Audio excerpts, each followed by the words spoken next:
People are catching up to the fact that Baldur's Gate 4 is happening, and that's one of the worst things ever, and it's painful, honestly, because you see, Larian has gonna have nothing to do with Baldur's Gate 4. They're out. They do not want to deal with Wizards of the Coast, the owners of the Baldur's Gate IP. And Wizards of the Coast, if you do not know, is one of the most severely mismanaged companies that has ever existed. And it's honestly frightening and sad how shit they are as a company, honestly. It is just pure insanity. They do everything wrong. And now they see the idea that they're going to get some money out of Baldur's Gate, Gate 4, and they're all in, which is sad. Oh my god, it's sad. One of the things I've been thinking about a fair bit in recent months are these frequent rumors about a so-called Baldur's Gate 4, or more broadly, Dungeons & Dragons game. They're not rumors, my boy. Now, some of this has been partially substantiated in the sense that Wizards of the Coast, i.e.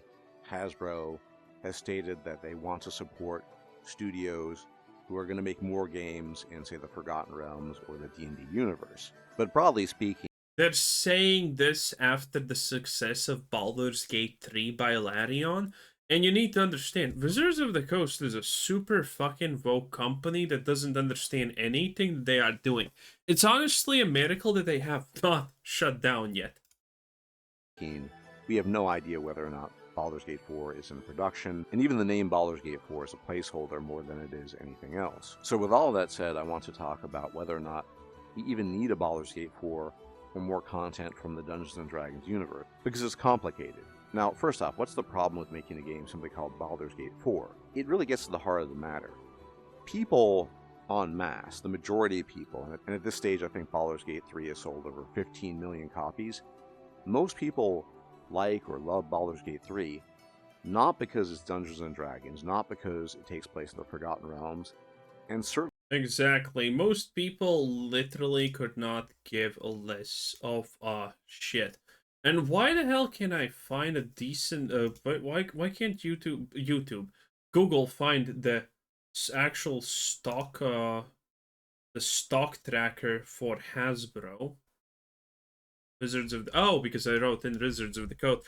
Hasbro stock. There we go. Lol. I did not notice that I wrote in Wizards of the Coast. Wizards of the Coast is just a subsidiary of Hasbro's.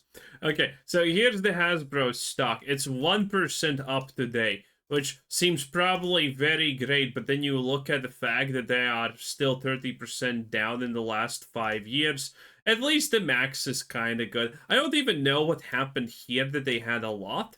This was around the time that Arena came out and things like that happened, which, well, it actually isn't that. It was when Arena they were making things.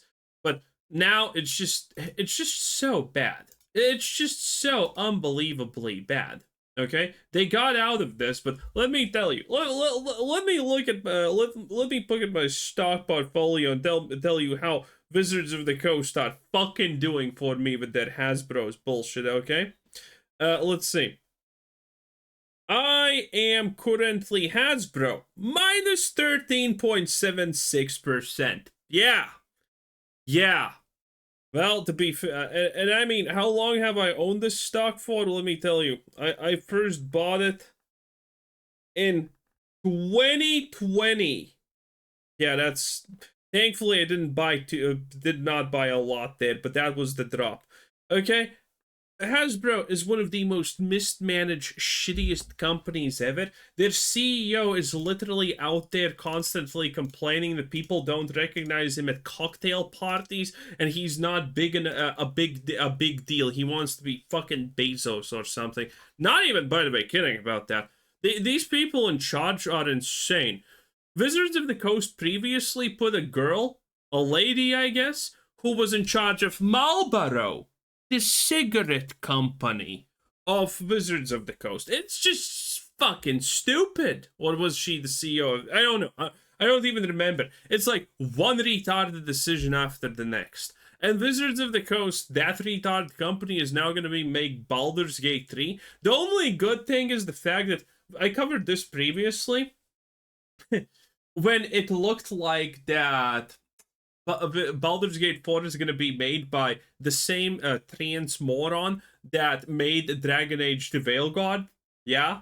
Not even joking, by the way. But it looks like that's out of the question currently, at the bare minimum. But again, if you have actually seen Hasbro's last game, it's shit. They made it so even auto attacks don't work properly. It died in literally 5 hours of launching. Certainly not because it revolves around the city on the Sword Coast called Baldur's Gate. In fact, despite my conviction that initially a lot of the hype surrounding Baldur's Gate 3 was predicated on the original inspiration of the first 2 games, Baldur's Gate 1 and 2, and then Throne of Baal, absolute CRPG classics if ever there have been any, that does not explain the majority of the sales. What the background of Baldur's Gate 3 did, and indeed what the Dungeons and Dragons affiliation did, was create initial interest, initial momentum in certain circles. And mind you, some people rejected Baldur's Gate 3 because it was too different from the original games. That created momentum, that created initial interest. But after the ball got rolling, after the rumors of Baldur's Gate 3 spread to the far corners of the internet, that's not what sustained the popularity of the game. In fact, the vast majority of people A. know nothing about Dungeons & Dragons, B. know nothing about the Forgotten Realms, and C. given the prior points, know even less about the city called Baldur's Gate. It simply does not matter to them. People like and or love Baldur's Gate 3 not because of the setting has nothing to do with it, but Yeah, a lot of people, by the way, literally don't even know that Baldur's Gate is a setting. They just recognize the name, but they don't really know what exactly Baldur's Gate means. Is it a city? Is it a gate? Is it what now?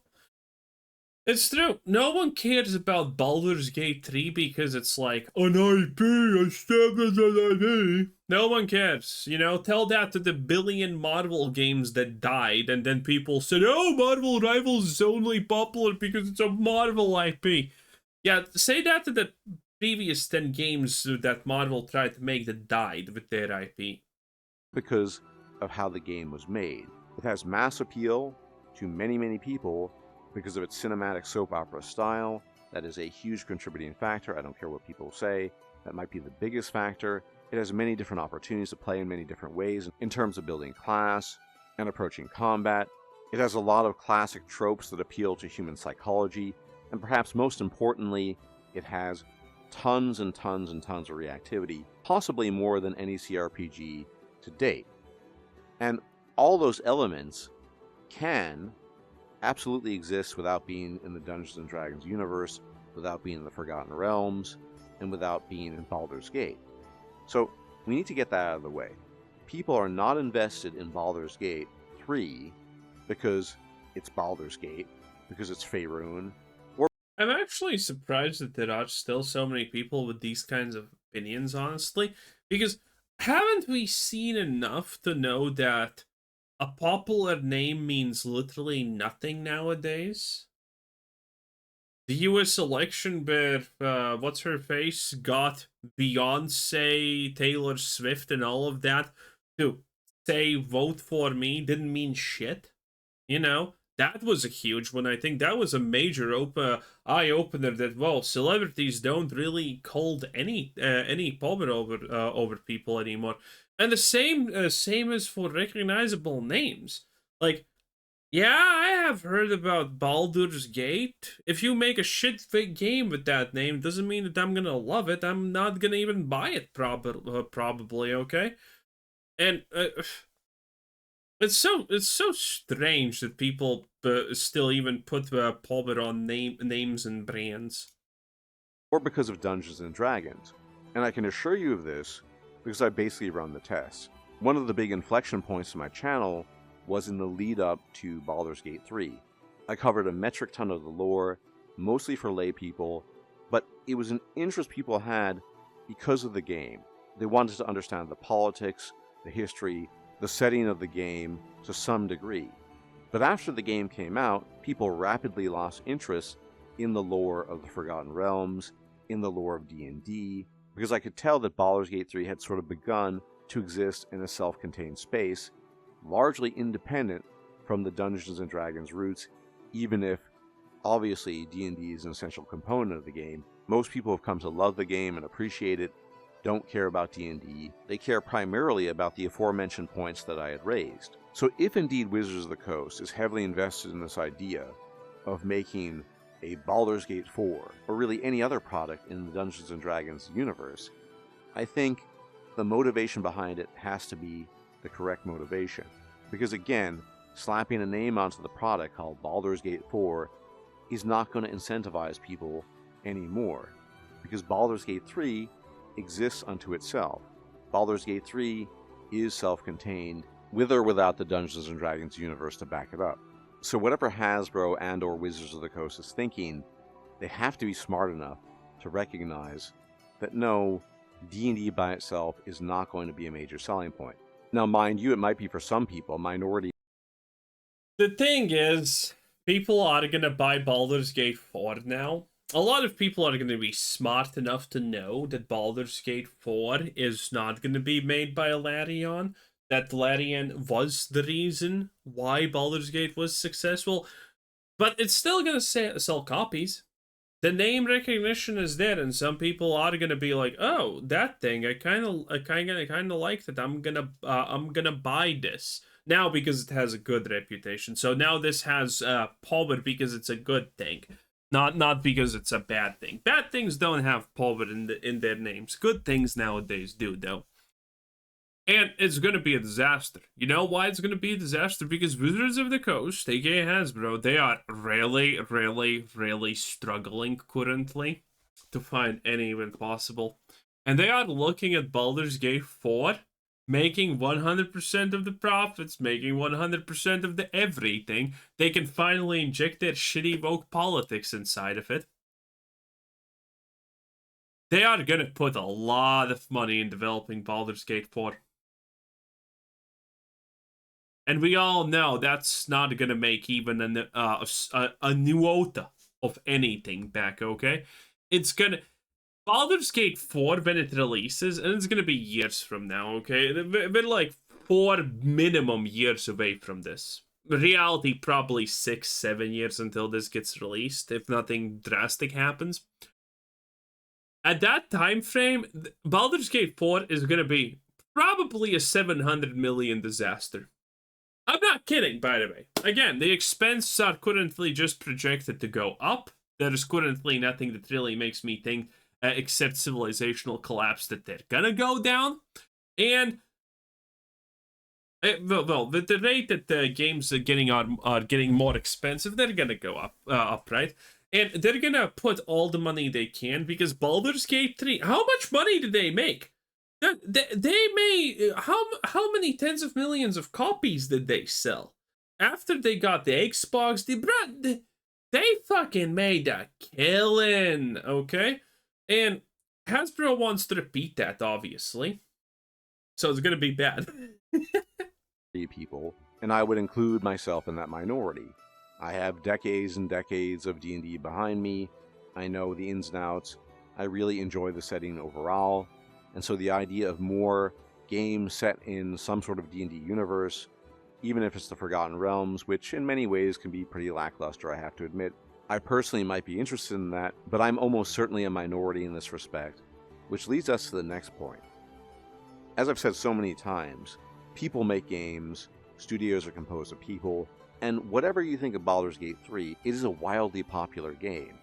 And it was Larian Studios, the studio, and the people who comprised the studio who made the game that appealing to that many people. So it was not simply a coincidence. It didn't fall from the sky.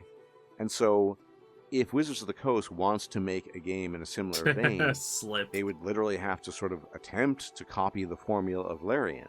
And to be perfectly frank, probably would not succeed, because the people who would be making the game are not Larian, and they would not be able to bring the same things to the table that Larian has done. Larian is a very special studio. Number one, you have Sven Fink. Dude, they're gonna lose so much money. I actually can't wait until Wizards just collapses. I want to call it Wizards because that's the part of Hasbro's that I am involved with the most. But again, I can't wait until fucking Hasbro collapses. You know what? Even if I have stocks in there, fuck it. I am completely down for it. A veteran going back decades, lots and lots of experience. The way the studio is managed across multiple continents, they're just I think the only reason, by the way, why Hasbro hasn't collapsed is because it literally does nothing right. It has done nothing right for the past fucking 10 years except release like a magic card set once in a decade that's actually good and people unironically like it. But other than that, there's nothing. There is nothing that makes Hasbro profitable, reasonable, or good. And the fact that they're not collapsing just as a story about how powerful they are and how much potential they could technically have if someone probably applied some reasonable leadership to the company. many factors that make Larian what it is as a studio, and it's very unlikely any other studio could replicate that, which again is the major reason why Baldur's Gate 3 has been so successful.